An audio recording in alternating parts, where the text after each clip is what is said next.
tendo o privilégio hoje de conversar com dois colegas e dois professores da casa, da nossa instituição, o professor Hilton Robel e o professor Jorge Zabud, a quem de antemão eu já agradeço aí a disponibilidade para estar conversando conosco.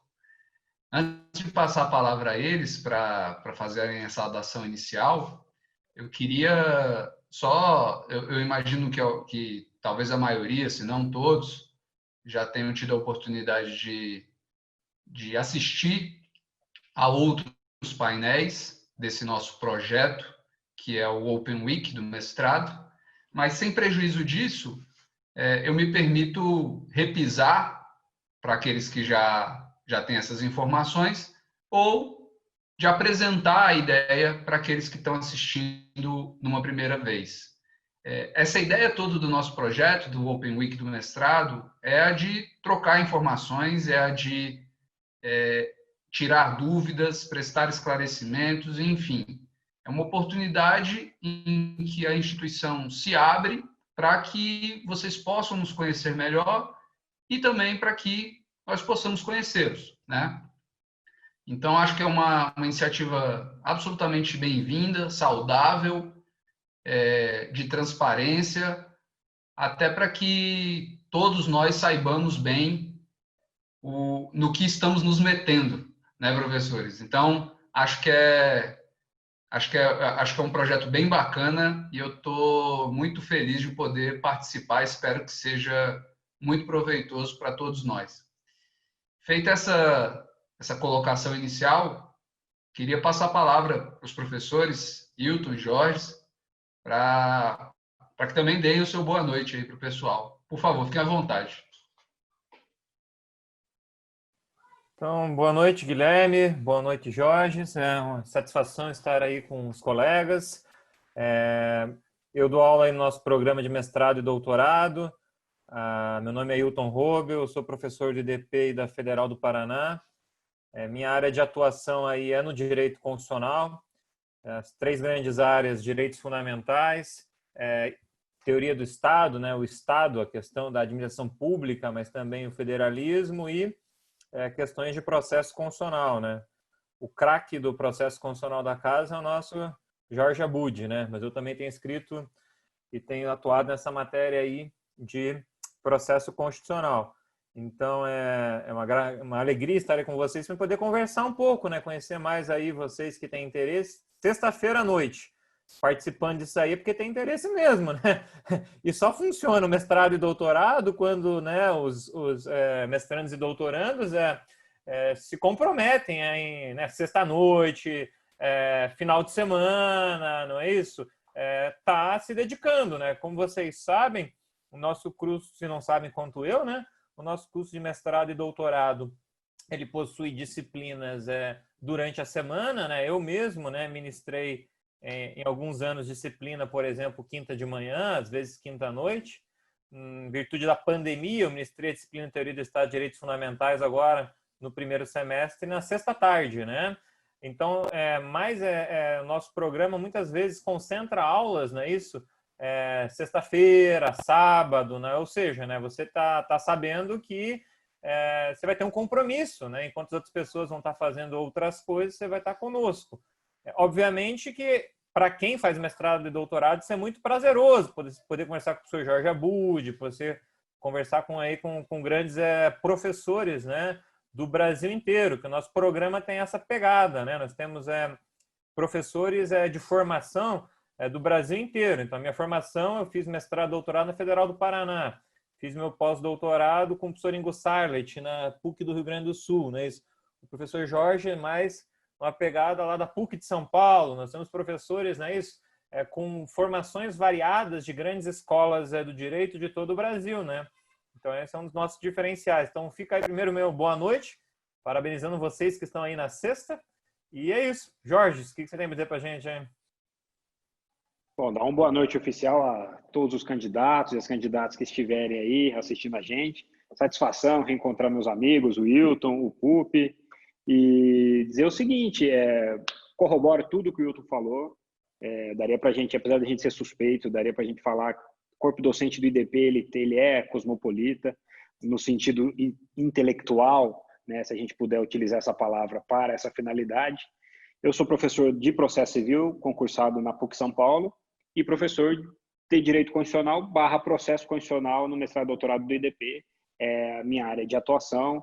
No IDP vocês vão ter aula com craques como o Wilton e outros grandes professores que eu gosto muito.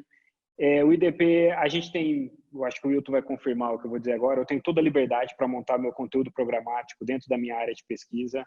Eu tenho tocado na minha cadeira, vamos assim dizer, minha disciplina permanente é em processo constitucional. Sempre tive diversos alunos nela. A gente vai mudando para cada vez mais atualizar a temática dessa discussão. No meu processo constitucional, eu tento sempre trazer algumas novidades dentro de uma ideia de ativismo e teoria da decisão. É um tema que eu me dedico bastante, né, nessa ideia de estabelecer uma criteriologia de como julgar, como decidir, como examinar os limites da jurisdição constitucional, mais especificamente o Supremo Tribunal Federal. E aí a gente analisa hermenêutica, discricionariedade, voluntarismo, judicialização, protagonismo, ativismo, né? Tem todo um leque desses temas que acabam sendo examinados. Já convidei professores amigos para participar, como o Lênio. Tem o professor Sérgio Vitor da casa que fala de diálogos entre poderes. Enfim, tem vamos dizer assim, vários temas que são debatidos hoje no constitucionalismo, não só no Brasil, trabalharmos aqui com a nossa cara. No último semestre eu pude, por ajuda de um grande amigo meu que está terminando os estudos lá na Alemanha, o Ricardo Campos, trazer uma discussão sobre proceduralização, né, sobre hierarquia de normas, enfim. E, ao mesmo tempo, a parte processual, né? A gente examina, né, a mudança que a jurisdição constitucional tem, a questão dos efeitos, modulação. Tenho trazido muitos debates sobre democracia constitucional, né, com vários autores bastante atuais, enfim. Mas eu gostaria de destacar um ponto, porque temos, assim, de qualidade das disciplinas, conteúdo, eu acho que é muito fácil, os alunos, quem pesquisar os currículos dos professores, mas eu acho que tem um ponto porque... E aí eu até ia querer ouvir o Wilton, se ele concorda comigo, mas uma coisa que tem que ser posta em relação ao IDP, na minha opinião, e isso eu falo pela experiência que eu tenho na casa, o aluno ele deveria fazer o seguinte, ele tem que pensar na instituição, na nota que ela tem, na credibilidade dela, nos professores, mas há, para mestrado e doutorado, um outro componente fundamental. Porque às vezes você pode ter uma faculdade com isso tudo, mas ela não consegue, por alguma razão, atrair grandes alunos. E o IDP, vocês vão pesquisar, eu tenho uma coleção com o Vamber e o Fábio Quintes, que são professores do IDP, a gente tem publicado trabalhos fabulosos. Eu tenho orientado grandes trabalhos, eu tenho como professor, mesmo quando eu não sou orientador de aluno, eu tenho me deparado com alunos extremamente bem preparados.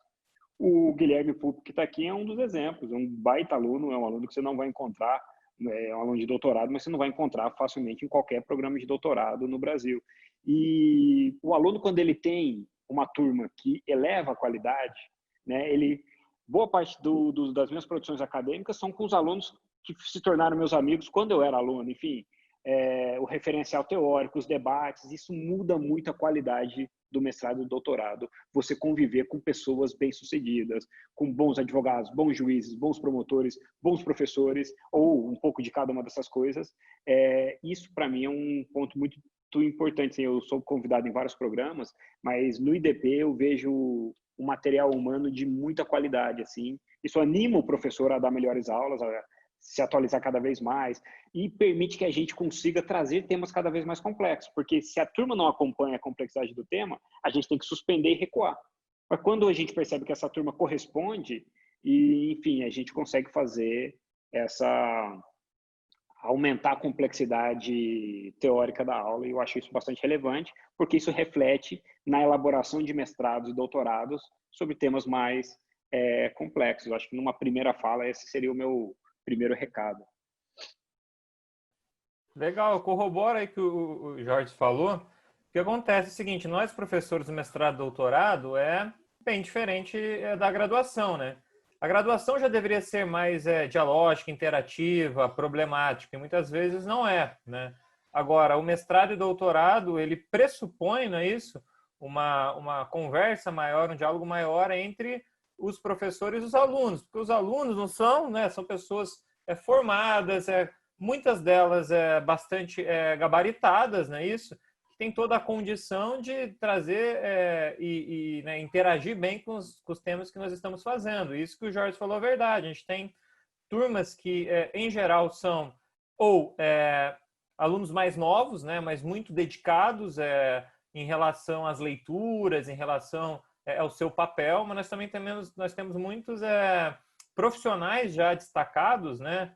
Eu dei aula para vários conselheiros do CAD, né? Isso, nós temos diversos magistrados, promotores, advogados que têm uma atuação prática também de relevo, né? Eu oriento agora alguns membros do Congresso Nacional, por exemplo, né? Ex-presidente do Congresso Nacional, ou seja, tem pessoas que têm a vivência, né? Além de serem acadêmicos, né? Estudiosos, eles têm uma vivência que enriquece muito a nossa aula. Então, isso que o Jorge falou é verdade. Permite que nós façamos alguns debates que, quando não tem esse compromisso e às vezes também não tem essa vivência, o debate acaba por não acontecer, né? Então, isso anima os professores, nós, né? Isso sempre promovermos reflexões mais atuais, né? Agora, nessa disciplina que eu acabei de dar com meus alunos, eu trouxe diversos artigos da German Law Review, exatamente sobre democracia, populismos, democraturas no mundo, né? E os alunos adoraram a discussão, né, com grandes autores mundiais, né, sobre a questão, né, das práticas autoritárias nos estados democráticos de direito, né? Então, a gente sempre procura, nós professores como um todo, né, tentar discutir questões bastante relevantes, né, e que toquem a área de pesquisa de todos vocês aí. Eu vi que tem umas questões aqui no chat, mas eu deixo aí para o professor Guilherme aí conduzir a questão. Valeu, Hilton.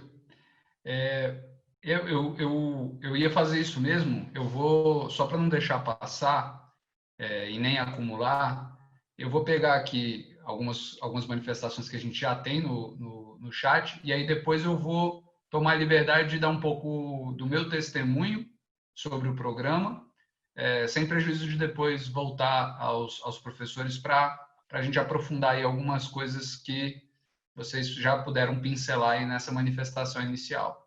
O Renzo mandou a mensagem aqui, falando que é juiz no estado de Minas, e falou que uma das coisas que o empolgou com o programa é essa proposta de encontros quinzenais a cada 2 meses. Isso é uma coisa interessante, de fato, Renzo, por 2 motivos.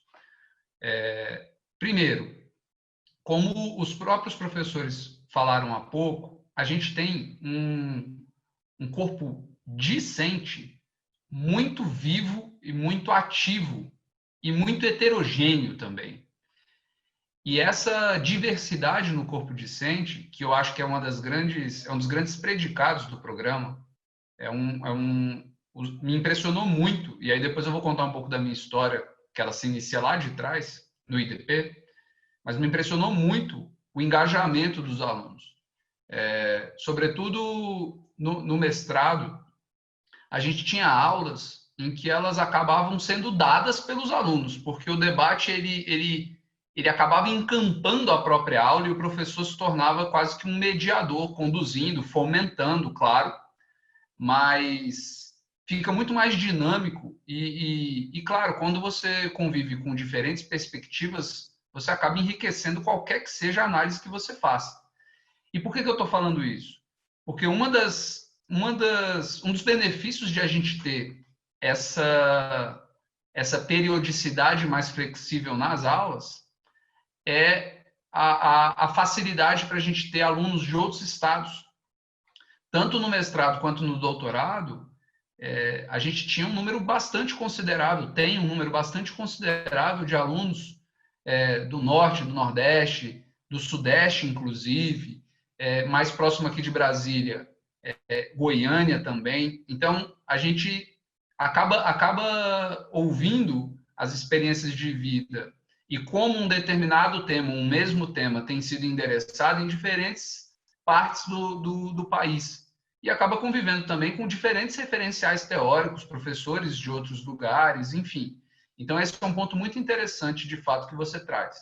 A segunda questão que eu queria pontuar sobre esse tema da periodicidade mais flexível, além, como você pontuou, de isso ser um plus, sobretudo para aqueles que têm uma vida profissional mais agitada, mais conturbada, porque como existe uma carga natural de leitura, de pesquisa, de estudo, isso te dá um prazo, um tempo mais confortável para deixar a aula dos 15 dias anteriores decantar, você refletir sobre aquele tema para justamente poder retomar na sequência, nivelado em leitura com seus colegas e também com a proposta de cronograma do curso. Então, de fato, essa questão da periodicidade quinzenal ou bissemanal,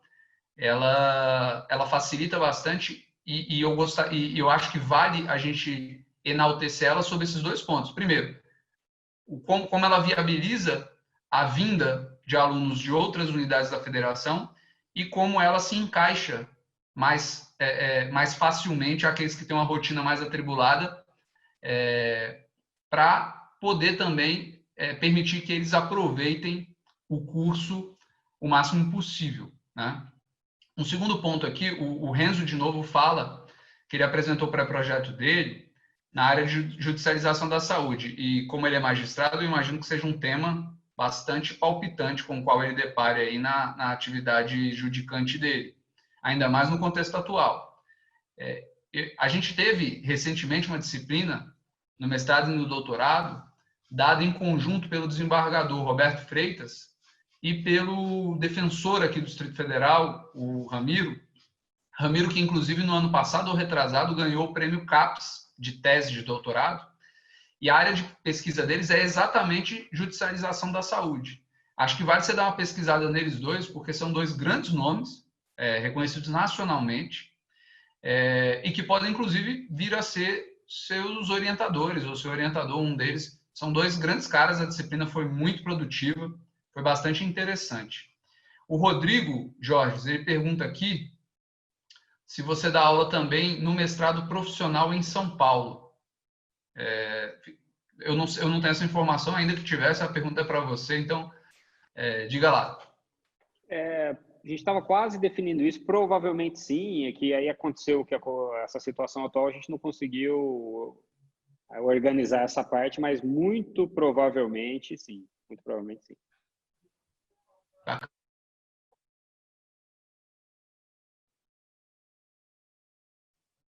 Bacana, então eu acho que eu zerei aqui o chat, e aí eu vou dar alguns passos atrás só para contar um pouquinho Guilherme, da minha história e depois eu... Só uma questãozinha diga, no chat. Judicialização da saúde é sempre um tema muito interessante, né? O Jorge, que dialoga muito com o professor Lênin Streck, né? Que é um defensor do Poder Judiciário, mas um crítico do ativismo, né? Reflete bastante sobre diversos temas, dentre eles o direito à saúde, né? Porque, como todos nós sabemos, é uma escolha dificílima, às vezes trágica, o tema do direito à saúde, né? A situação, por exemplo, de falta de UTI em situação de Covid, quando está, né, com 100% das ocupações, ou quando faltam poucas UTIs a serem postas, e alguém tem que fazer essa escolha de quem vai para a UTI e quem não vai, provavelmente vai viver ou vai morrer, né? Então, assim, as questões de direito de saúde têm as escolhas fáceis, difíceis, trágicas, e como bem diz o professor Lênin Streck também, não está pré-determinado o que é fácil, o que é simples, né? A questão contextual e hermenêutica é bastante relevante. Mas eu mesmo fui consultado e sendo magistrado que fez essa pergunta, né? Tem resolução, tem um ato normativo do Conselho Nacional de Justiça estabelecendo que nas cidades que têm duas ou três, acho que várias, de fazenda pública, uma será específica, não é isso? Para a questão de saúde, né? No estado do Mato Grosso, há um ato do Tribunal de Justiça estabelecendo que todas as questões de saúde no estado do Mato Grosso seriam atribuídas a uma única vara, numa cidade próxima ali, vizinha a Cuiabá, que é Várzea Grande, né? E o debate que se trouxe é o seguinte, né? Obviamente que uma organização, uma estruturação, uma especialização, na comarca, né, quando tem mais de um juiz eventualmente competente, é algo interessante, né? Mas seria bom você atribuir a uma vara específica num estado inteiro, né, a análise de todas essas questões. Tá, tem o juiz titular, eventualmente tem um substituto para ajudar, não é isso? Mas essa é a melhor maneira de você estruturar esse direito, digamos assim, à saúde, né? Então, assim, a gente tem muitas discussões, né, que o Renzo nos coloca aqui sobre o ativismo, né? Obviamente que no direito à saúde, vocês viram aí no começo da pandemia que o ministro Toffoli se reuniu ainda à época com o ex-ministro e à época ministro da Saúde, Mandetta, né? E que ele pediu, olha, tribunais, não intervenham aqui nas decisões que nós estamos tomando, que a gente não está tomando nenhuma decisão aqui de orelhada, não. Né? E à época, pelo que eu pude ver, não sou um epidemiologista, nem tampouco médico sanitarista, mas como um estudioso aí de direitos sociais, direito à saúde, me parecia aquilo que à época o Ministério da Saúde estava fazendo com o ministro Mandetta estava bem posto, estava bem organizado, né? Estava bem articulado. Ele dizia, olha, deixa que nós que temos a competência técnica, e eu estou aqui consultando várias especialistas, tomemos as decisões, porque uma canetada que se dá aí de uma decisão, às vezes modifica com impactos muito negativos, não é isso? O direito à saúde, né? Agora nós vimos também, não é isso? Que está uma certa polêmica aí, o ministro Gilmar Mendes deu uma declaração, né, que o governo federal, o Ministério da Saúde e aqueles que lá ocupam, né, deveriam ter, digamos assim, no mínimo, preocupação, digamos assim, com a eventual tipificação penal no Tribunal Penal Internacional, que na verdade é uma tipificação que já, na verdade, o crime de genocídio, crime contra a humanidade, é algo que os órgãos internos têm que atuar, prevenir e combater, sob pena daí, né, isso de não ter essa atuação, abrir ensejo ao Tribunal Penal Internacional, como todos nós sabemos, o Brasil se submete. Né? Então, assim, o tema do direito à saúde, maravilhoso, ótimo. Agora, quem sabe, né, como sugestão, batendo um papo também a nossa ideia aqui, né, quem sabe fugir um pouco daquele approach tradicional, né, que há uma certa intervenção indevida, muitas vezes, do judiciário em assunto de saúde, me parece que há um consenso, né? Que o direito à saúde, ele obviamente objetivo é possível de ser apresentado no juízo, demandado no juízo, também é um outro consenso, né? Agora, como nós construímos isso e como nós lidamos com essas questões de direito à saúde contemporâneas ao nosso entorno, que me parece muito interessante. Seria só para dialogar mesmo essa contribuição. E conseguiu, porque o pessoal já está mandando mensagem aqui no chat. Enquanto você vai dando uma lida aí, Hilton, para depois responder o pessoal, vou aproveitar aqui a pergunta do Rodrigo. Ele fala o seguinte: os senhores entendem que um projeto para o processo seletivo envolvendo Lei Geral de Proteção de Dados pode ser ruim? Sem prejuízo dos colegas aí, Rodrigo, eu já te adianto que eu acho que não. Eu acho que, pelo contrário, é um tema muito atual, muito em voga, e a gente tem na casa alguns nomes absolutamente preparados, relevantes, preocupados com essa questão e que com certeza poderiam te ajudar. Um deles é o da professora Laura Schertel, que é uma especialista no assunto, em conjunto com o professor Danilo Doneda. Eles são dois estudiosos desse tema. Eu lembro, inclusive, que talvez no ano passado ou retrasado, houve um curso que foi dado em conjunto pela professora Laura com professores da Universidade Nova de Lisboa, lá em Lisboa, na semana que antecedeu, inclusive, o Congresso Internacional de Direito Constitucional, que acontece anualmente pelo IDP, e os alunos do mestrado e do doutorado que cursaram essa disciplina lá em Lisboa, também com alunos da Universidade Nova de Lisboa, que é uma internacionalização do programa, aproveitavam essa disciplina como um dos créditos. Então, pelo contrário, eu acho que tem tudo a ver o seu tema e eu acho que o programa é um terreno muito fértil para que ele possa frutificar. Só para eu poder cumprir também depois eu vou voltar a palavra com o Hilton e com o Jorge para essas ponderações aqui que o pessoal trouxe. Vou falar um pouquinho rapidinho do meu testemunho. É até curioso, né? Eu tô percebendo aqui uns atos falhos meus de usar sempre a primeira pessoa do plural ou um pronome possessivo de nós, estamos. E aí eu vou me explicar. Eu me considero prata da casa no IDP pelo seguinte.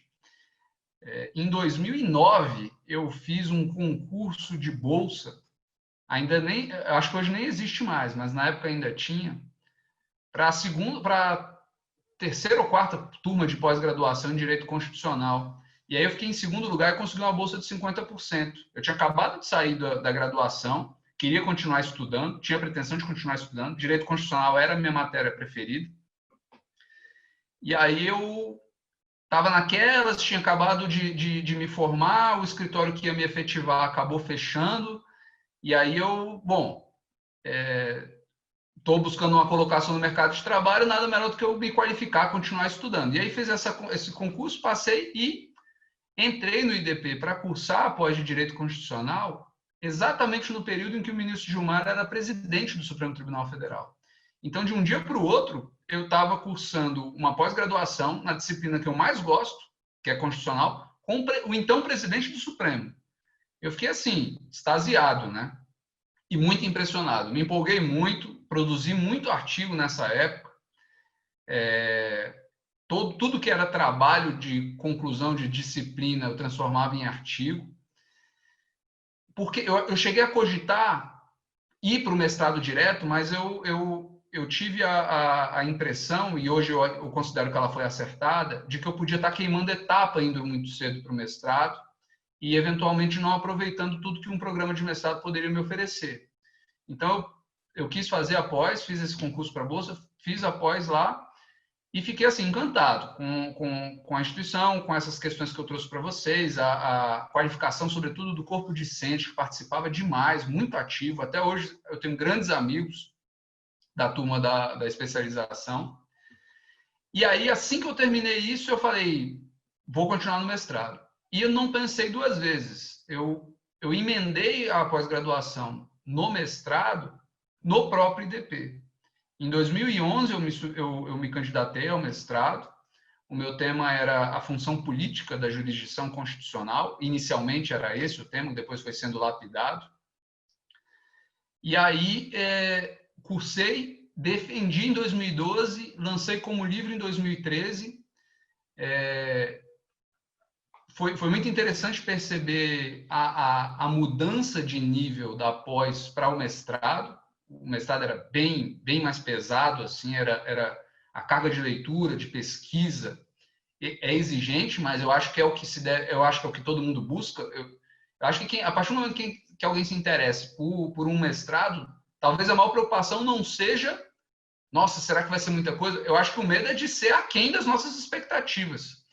E de maneira nenhuma foi com isso que eu me deparei. Me deparei com um programa bastante exigente, muito completo, muito profundo, e que me permitiu desenvolver minha pesquisa e depois lançá-la como livro, inclusive por um selo que é partilhado, é uma publicação institucional conjunta, uma iniciativa institucional conjunta do IDP com a Saraiva. O Jorge estava mencionando esse projeto que ele tem com o Vamber e com o Fábio Quintas, que eles pegam grandes dissertações de mestrado e publicam por um selo. Existe também essa vertente, ela existia também antes nesse selo IDP Saraiva, Teses Jurídicas, e aí eu lancei por lá. E aí, curioso, eu iniciei uma relação, cultivei uma relação muito legal, e esse é um ponto que eu queria trazer também. A abertura e o acesso que os professores e professoras do programa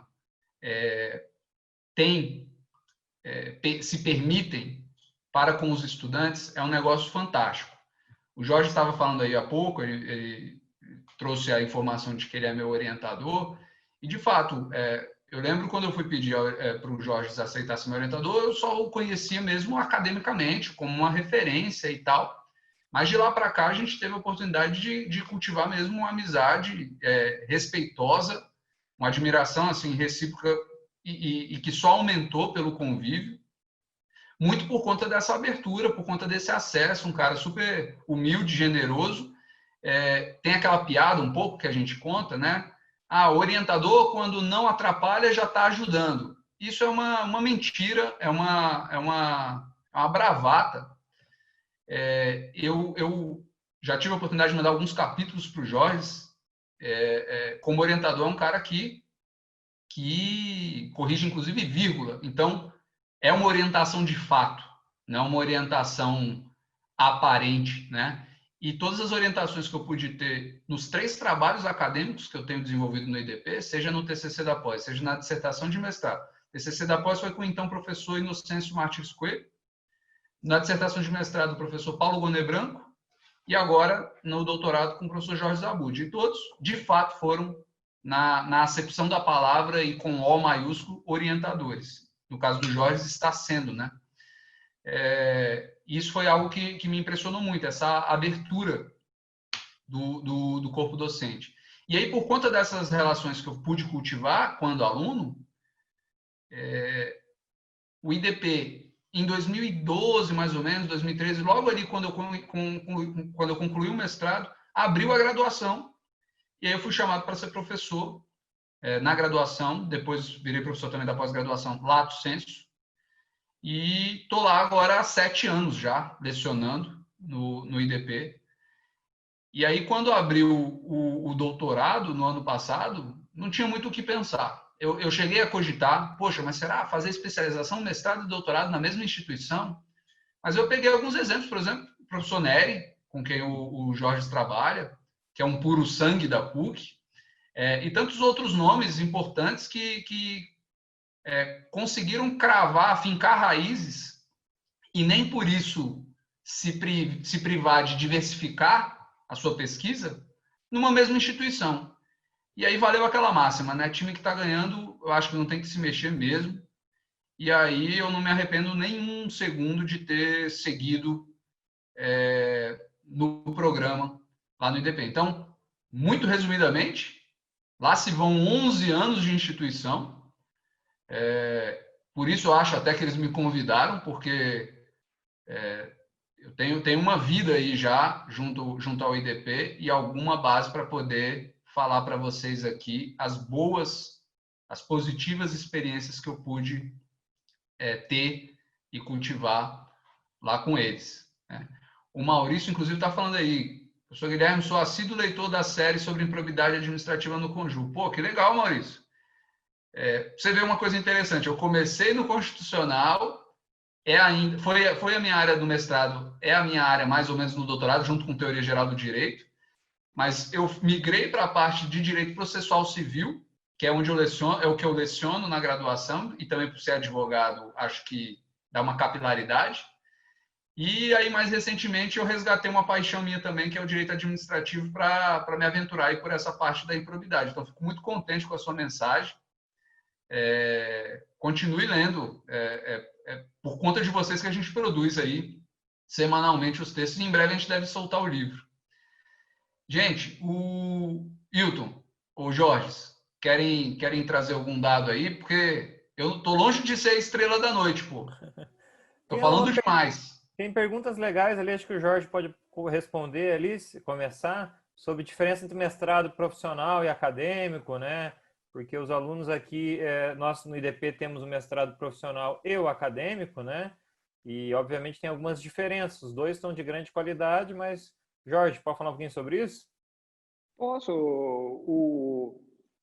A diferença do mestrado acadêmico para o profissional é um pouco o enfoque conteudístico, não na intensidade nem na qualidade, mas na temática.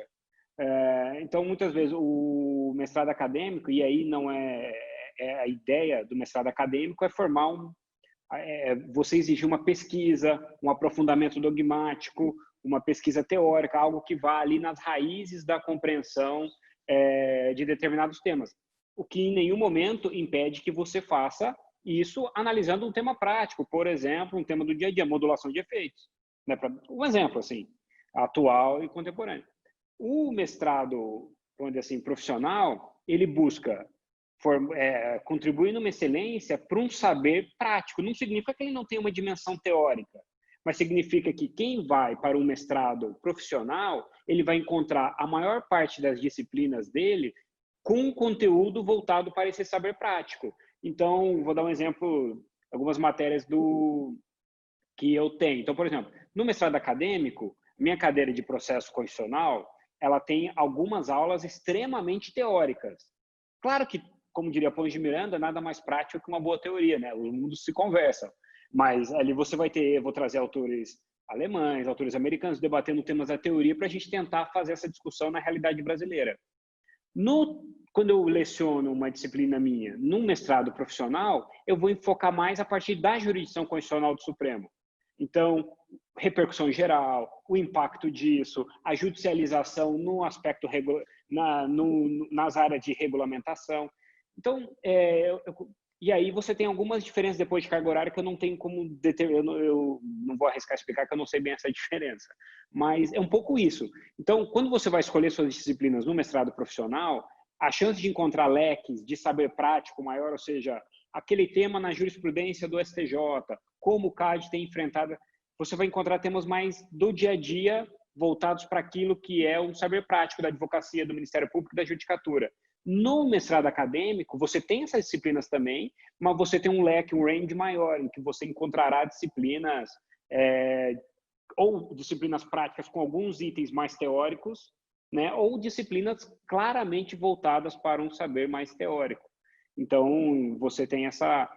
É uma diferença de, vamos dizer assim, nesse nuance das duas áreas de conhecimento. Errei, Hilton? Ou Não, você acertei? sempre vai muito bem. Então, assim, o que acontece a área do direito tinha um receio muito grande com o mestrado profissional. Há pouco tempo, estou falando aí de uns 4, 5 anos, existia 1 ou 2 programas de mestrado profissional na área do direito, né? O direito sempre dizia, a área do direito, os professores dos programas de pós-graduação em direito sempre diziam que, como falou o Jorge, citando Pontes de Miranda, né?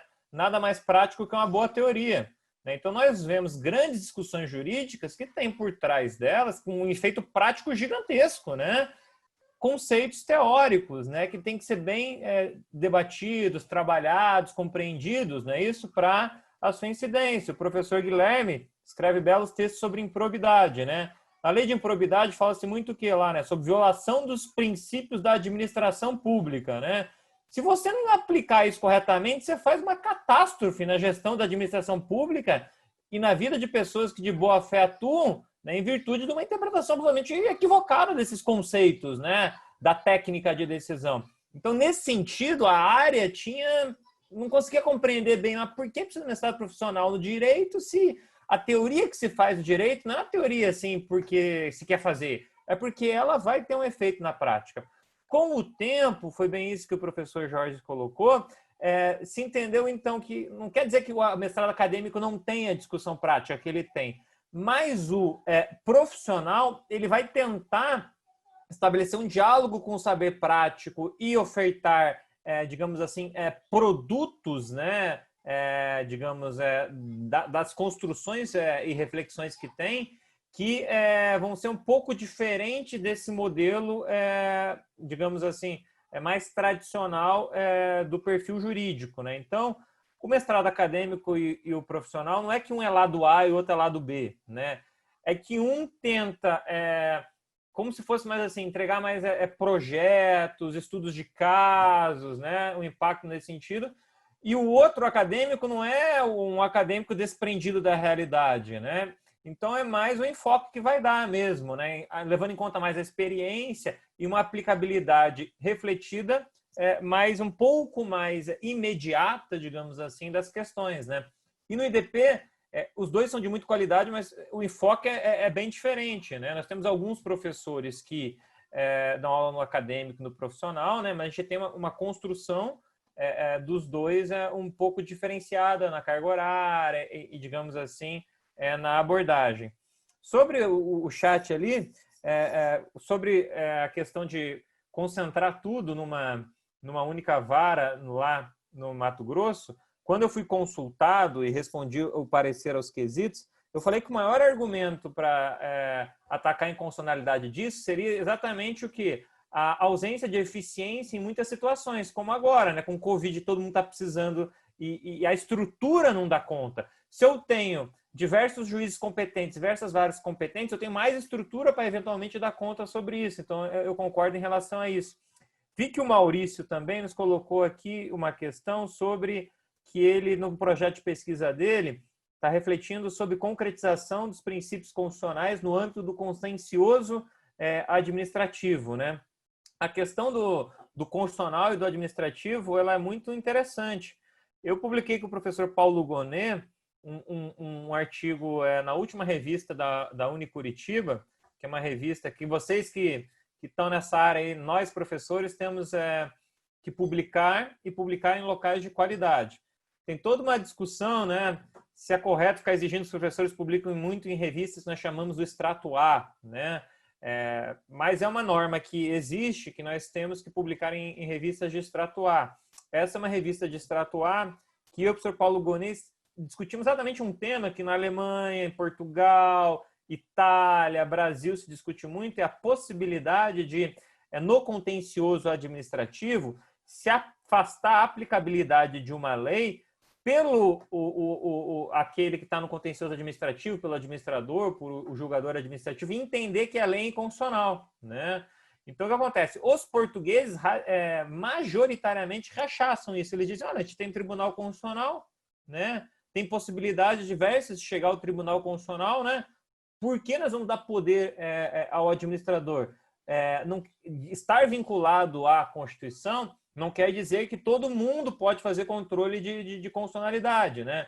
No Brasil, o professor Gilmar Mendes tem um texto antigo já dizia isso. Olha, quem sabe a gente tem que rever, né? Tem uma súmula do Supremo Tribunal Federal que permite que o TCU, né, afaste a incidência de determinada lei. Como nós sabemos, o TCU, né, é um órgão que auxilia ali o Congresso Nacional, mas é um órgão administrativo, não tem um caráter, não faz parte do corpo jurisdicional, né, do Poder Judiciário. Isso tem acontecido muito no Conselho Nacional de Justiça também, né? Volta e meia se afastam leis que não houve declaração de inconstitucionalidade, seja na via principal, seja no controle abstrato, nem incidental, no caso concreto. Então, assim, essa interseção entre a aplicação dos princípios, isso alega o quê, muitas vezes? Os princípios que viola moralidade, eficiência, publicidade, tantas outras questões, né? Pupi, posso só fazer um complemento? Não, só para dizer que, como às vezes é difícil explicar puramente de forma temática os dois, né? Vou dar um exemplo do meu dia a dia. Faz 2 semestres que na minha disciplina do mestrado acadêmico, eu dava uma aula teórica sobre proceduralização e o conceito de autorregulação regulada do direito alemão. E veja, era um tema super teórico, passa por uma compreensão de diversos matizes. Hoje, se vocês pararem para pensar, o artigo 30 do projeto de lei das fake news, da regulamentação das fake news, que ficou assim apelidado, o artigo 30 fala de autorregulação regulada. Então, veja que era um tema, você pensar coisa de um ano, estritamente teórico, basicamente todos os textos, e tanto é que a inspiração, o Ricardo Campos é um dos que apresentou esse tema lá, ela vem, está no nosso livro de fake news, ela vem do modelo alemão. Veja que hoje ele é um tema extremamente prático também, porque a autorregulação, além de estar positivada num projeto de lei extremamente relevante, que em alguma medida tem uma grande chance de vingar, já começou-se a outras áreas do direito, mas por que a gente não regulamenta a autorregulação? Ou será que há algumas práticas que já existem, por exemplo, FGC, Banco Central, isso já é uma autorregulação regulada ou não? Enfim, então, só para dar um exemplo de como a migração, às vezes, do que é algo muito ligado a um mestrado prático, ele pode vir da teoria e ele se comunica com uma velocidade cada vez mais rápida, e cada vez ele se dilui com uma facilidade maior.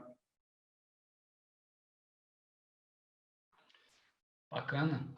O Rodrigo trouxe aqui uma pergunta sobre se existe alguma diferença no mestrado de Brasília e de São Paulo. Rodrigo, se houver, é algo assim muito contingencial, porque a base do corpo docente é a mesma, a estrutura curricular, naturalmente, é a mesma ou muito próxima. Então, assim, em havendo, eu confesso que eu não tenho total embasamento para te responder com segurança, porque o meu mestrado foi em Brasília e eu não me atreveria a comparar o grau de conhecimento que eu tenho com o de Brasília com o mestrado de São Paulo, que eu não cursei. Mas do que eu tenho conhecimento institucional, em nível institucional, eu sei que o tratamento, a importância, a base, a estrutura, tudo isso parte de uma mesma origem, conserva uma mesma identidade, até porque a instituição ela não teria interesse em botar o seu selo, né, o seu em diplomar alunos pela instituição com um nível muito díspare, seja para mais, seja para menos. Então, existe sim uma preocupação institucional muito grande em manter um equilíbrio, manter uma identidade do curso e essa identidade no mais alto nível, né? Então, eu te diria que se houver é algo mais contingencial, às vezes um ou outro professor, isso mais no tempo em que as aulas estavam sendo todas presenciais, de fato, você poderia ter um professor que só poderia ministrar em Brasília, ou outro que só poderia ministrar em São Paulo, mas até isso hoje tem sido relativizado, né? Por exemplo, mas mesmo assim, mesmo quando havia essa barreira física, a gente tinha em Brasília muitos professores que vinham de outros lugares. Eu posso falar, por exemplo, do professor Celso Campilon, da USP, que deu 2 disciplinas no mestrado e no doutorado entre a metade do ano passado e o início desse ano, e se deslocava para poder dar essas disciplinas. Então, mesmo quando havia essa barreira física, havia uma equiparação, um paralelismo entre os dois programas, né? Que eu nem diria que seriam 2 programas, mas sim um programa ministrado em 2 unidades federativas distintas. Acho que é isso, não sei se eu respondi a sua pergunta a contento. Mas, só dando uma evoluída aqui, a gente ainda tem 12 minutinhos, queria justamente, pegando o gancho nisso que a gente conversou sobre teoria, prática, eu queria dar um olhar um pouco mais prático aqui, óbvio, sobre a perspectiva dos 2 professores que estão conosco. Queria perguntar para o Wilton, para o Jorge também, o seguinte, na verdade não é uma única pergunta, mas é um panorama, e vocês fiquem à vontade para discorrer como quiserem, mas eu queria saber um pouco de vocês. Eu sei que vocês falaram mais genericamente, mas eu queria que vocês falassem hoje quais as disciplinas que vocês ministram no mestrado, no doutorado, como que elas estão estruturadas, como que é a metodologia de vocês, se existe uma pesquisa, se existe uma preocupação de projeto de pesquisa, se existe alguma questão que vocês discutem com os alunos hoje. Queria dar esse viés mais prático para o pessoal ter um pouco a ideia de se eles fossem começar o mestrado amanhã, pegando uma aula com vocês, como é que ela seria? Legal. Então, assim, uma coisa até vou aproveitar, como vocês devem ver aí também, primeiro o IDP Brasília foi da onde surgiu, né? E depois surgiu primeiro a questão pós-graduação, mestrado, depois graduação, e apesar de São Paulo ser um mestrado que obviamente tem uma diplomação própria, né? A ideia, como bem disse o professor Guilherme, é a mesma ideia, né? De ter uma excelência técnica e teórica na atuação, né? Então é muito próximo, sim. Ainda disso, né? Vocês devem ver que o IDP ele está dialogando intensamente, né, isso no âmbito do Brasil com os grandes centros de pesquisa, mas também no mundo como um todo, né? Recentemente, nós do programa de mestrado e doutorado fizemos o IDP junto com a PUC do Rio Grande do Sul, com o professor Ingo Sarlet, com a Universidade de Granada, com a Universidade de Lisboa, com o Peru, com a Alemanha, com Palermo na Itália. Fizemos um evento de uma semana, não é isso? Discutindo exatamente as liberdades comunicacionais, né? Então, assim, os eventos internacionais que o IDP promove, né, isso não é um professor, né? Em geral, os professores que compõem o programa, né, tem um diálogo muito grande. Os alunos acabam se inserindo nessa grande rede de pesquisa, né? Então, vocês veem constantemente, nós temos nossos seminários lá em Lisboa que congregam, né, professores do mundo todo, né? E no IDP é constante nós recebemos esses professores, né? Então, por exemplo, eu acabei de publicar na revista Presidência da República com o professor Cristiano Celoni, que é professor lá é titular de Direito Administrativo exatamente sobre, né, administração pública e eficiência, responsabilidade gerencial. Então, essa é uma tônica do nosso programa também, né? Sobre as disciplinas, né? Nós temos o projeto de pesquisa, né? Nós temos vários grupos de pesquisa atuando no IDP. Eu faço parte de um com o professor Paulo Gonet, exatamente sobre jurisdição constitucional, né? É um grupo que já tem há muitos anos sobre esse tema, né? Então, assim, obviamente, os alunos, quando eles se inserem porque tem um projeto de pesquisa, né? E é interessante que eles participem de um dos diversos grupos de pesquisa que existem sobre esse tema. Sobre as disciplinas, né?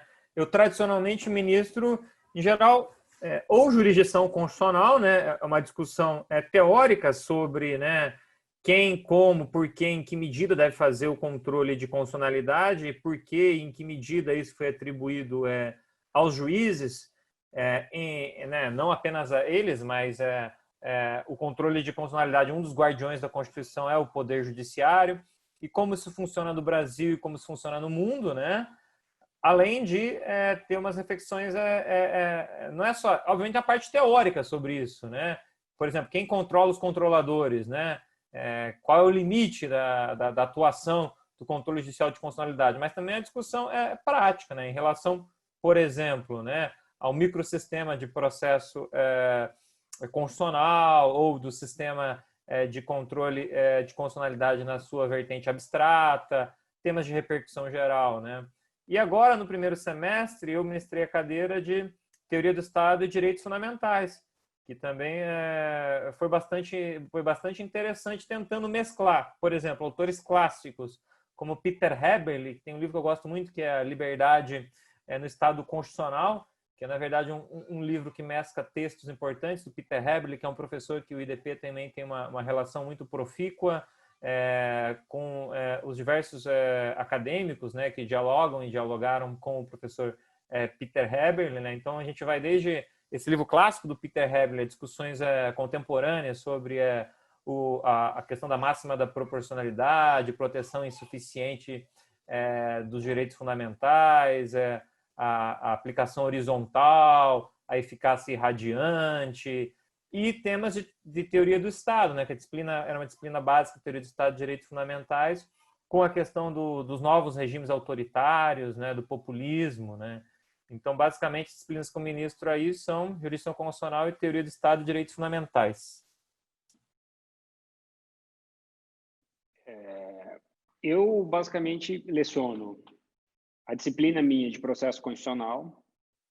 A primeira aula é sempre uma aula voltada a explicar para os alunos a compreensão do positivismo kelseniano, até passando pela discussão do positivismo americano, né, o positivismo contemporâneo, vamos assim dizer, e depois um pouco de hermenêutica e de matriz Friedrich Miller, Lênio e Dworkin, para dar um panorama para os alunos compreenderem um pouco alguns dos modelos de aplicação do direito mais comumente debatidos, né? Para o aluno poder ter essa noção e saber, quando ele for trabalhar com alguma temática dessa, como desenvolver na tese ou na dissertação dele. Em seguida, eu passo para alguns temas que vão se tornando mais próximos da ideia de processo constitucional. Então, um debate sobre a posição do judiciário em democracias frágeis, como a brasileira. Então, aí eu introduzo uma discussão sobre judicial review, against judicial review, modelos moderados, ou seja, por que ainda devemos apostar, né, num judiciário intervencionista, né? Por enquanto mantenho essa minha posição, então explico um pouco disso. E aí a gente vai construindo para uma ideia de compreensão da jurisdição constitucional brasileira, novas funções cognitivas, como que opera a ideia de modulação, como que deve ser introduzida uma discussão de consequencialismo ou não, e aí a reconfiguração que a jurisdição constitucional tem enfrentado nos últimos anos, para chegar ao final, tratar de uma ideia de ativismo judicial e judicialização, né, compreender, apresentar para o aluno, a partir de uma teoria da decisão, como eu vislumbro uma criteriologia para se evitar ativismos, e ao final eu tenho trazido algumas propostas novas, né? Um resgate de uma ideia de deferência à legalidade, diálogos entre poderes e a ideia de proceduralização do modelo alemão. essa é a minha disciplina. E eu tenho uma disciplina que tem nuances ou não, mas mesmo na época da pandemia a gente conseguiu dá-la novamente, que é uma disciplina que eu divido com o ministro Gilmar, que aí é ligada à jurisdição constitucional, né? E aí a gente analisa mais dogmaticamente, né, a evolução do controle de constitucionalidade, os seus efeitos e a sua atuação perante os demais poderes hoje. Alguns temas acabam cruzando, por exemplo, o ativismo judicial, ele acaba aparecendo com diferentes matizes em ambas as disciplinas, mas é essa. Há uma outra disciplina que eu penso em fazer, né? Eu estou acabando de escrever minha tese, quem sabe ano que vem aí a gente põe alguma novidade, prefiro não dizer, vai que eu acabo não conseguindo montar, né? E algum aluno me cobra depois. Então, mas é isso, basicamente são essas. Excelente, acho que deu para ter um vislumbre aí, deixar um teaser, né? Deixar com água na boca aí o pessoal. Gente, estamos com 3 minutinhos aí para encerrar. Eu vou pedir para o pessoal, para a Larissa, para a Amanda colocarem no chat o contato comercial para o pessoal que tiver interesse em mais esclarecimentos, dúvidas, etc. Vou me permitir aqui, a título de avisos finais, essa disciplina do Jorge com o ministro Gilmar foi absolutamente sensacional. Periodicamente eles recebiam convidados, a gente pôde ter lá o professor Lenin Streck, o ministro Carlos Ares Brito, foram encontros fenomenais, fenomenais.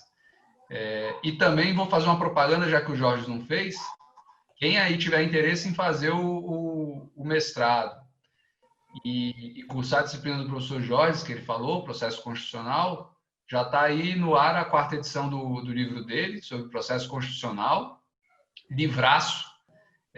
Acho que quem tiver interesse aí pode ir adiantando, já pode ir adiantando umas leituras e só vai ficar com mais ansiedade aí para começar logo o curso, né? Bom, sem prejuízo aí dos contatos que o pessoal, que a Amanda e a Larissa vão passar, as inscrições, gente, para o processo seletivo vão até dia 27 de julho, então tem um pouco mais de uma semana aí para vocês correrem. Acho que a gente pode trazer aí subsídios para vocês tomarem a melhor decisão. E eu espero que a gente possa ser colega, se encontrar lá no IDP. Da minha parte, vocês podem contar, podem procurar, a abertura não vai faltar. Acho que o ponto mais positivo de uma instituição de ensino é essa diversidade, essa pluralidade, essa troca. Então, isso vocês vão encontrar lá. E da minha parte, vocês podem, com certeza, ter essa tranquilidade, essa abertura para me procurar e a gente trocar ideias sobre algum ponto que eventualmente vocês queiram aprofundar, etc. E aí eu vou passar a palavra para o Hilton e para o Jorge para fazerem aí suas saudações finais. E aí a Larissa já colocou. Fazer.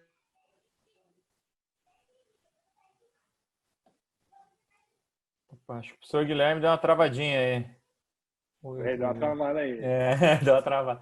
Mas é só boa noite a todos, né?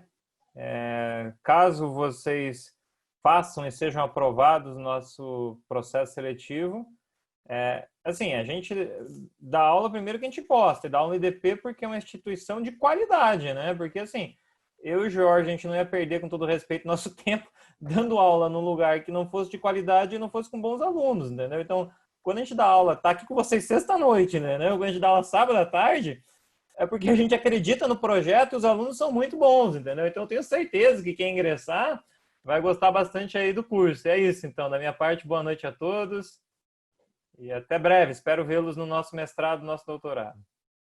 Não, então, de minha parte, para agradecer estar aí junto, do Wilton, do Guilherme. É sempre bom rever pessoas que a gente gosta, mesmo que seja virtualmente. E dar boa sorte para os alunos que estão prestando o processo seletivo. E o Wilton, ele falou assim, cada um tem sua área de atuação. Por exemplo, eu tenho escritório em São Paulo, eu trabalho com o meu guru acadêmico, que é o professor Nelson Neri, e eu dou palestra num monte de lugar, sou convidado para ir para vários lugares, mas eu só tenho 2 vínculos como professor. É a PUC São Paulo e o IDP, que são 2 instituições que são minhas casas acadêmicas, e eu realmente vejo credibilidade, tanto na PUC, e quanto no IDP. Eu tenho nenhuma dificuldade de recomendar ambos, porque eu acredito nos 2 programas. Se um dia eu deixar de acreditar em qualquer um desses 2 programas, eu seria o primeiro a não me sentir bem, porque eu leciono exatamente porque eu gosto de ser professor, eu gosto de estar na sala de aula, e eu tenho que acreditar onde eu estou para poder lecionar bem. Então, meu boa noite fica com esse recado aí que o Wilton inaugurou e eu corroboro. Acho que eu voltei aqui, dei uma travadinha, mas, gente, acho que foi muito bom, muito proveitoso. Agradeço aí todos que puderam participar. E bem,